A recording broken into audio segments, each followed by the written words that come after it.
அன்பு நெஞ்சங்களே, இறைவன் நமக்கு தந்த புதிய நாளிலே இறைவனுக்கு நன்றி கூறி இறை வார்த்தையால் நம் வாழ்வை மகிழ்விப்போம்.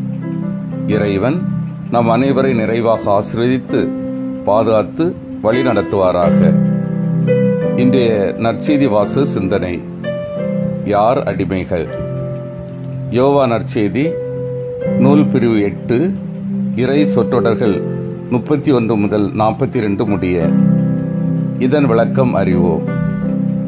யூத வரலாற்றில் மிகுந்த முக்கியத்துவம் வாய்ந்தவர் ஆபிரகாம். அவரே யூத மக்கள் இனத்தின் தந்தை. யூதர்கள் ஆபிரகாமின் மக்கள் என்பதில் மிகுந்த பெருமை கொண்டனர். இங்கும் ஆபிரகாமே எங்கள் தந்தை என உரிமையோடு கூறுகின்றனர்.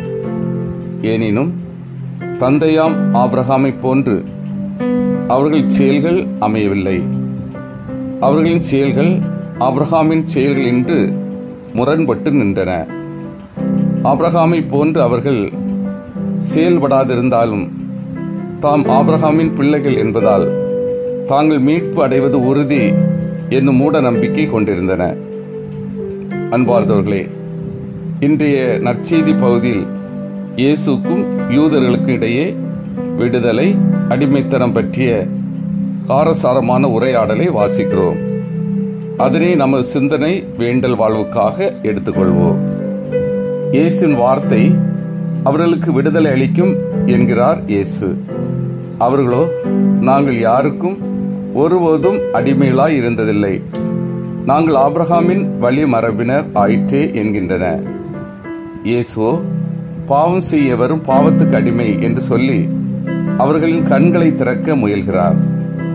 உண்மையில் யூதர்கள் 2 விதமான அறியாமையில் நிலைத்துள்ளன என்பது நமக்கு தெரிகிறது. முதலில் ஆபிரகாமின் வழிமரபினரான யூதர்கள் பல ஆண்டுகள் எகிப்தில் அடிமைகளாய் இருந்தனர். பின்னர் பாபிலோனுக்கு அடிமைகளாய் நாடு கடத்தப்பட்டனர். இயேசுவின் காலத்தில் கூட அவர்கள் ரோமை பேரரசின் அடிமைகளாய்த்தான் இருந்தனர். இந்த உண்மையை ஒத்துக்கொள்ள மறுத்ததே அவர்களின் பொய்மையின் அடிமை என்பதை காட்டுகிறது.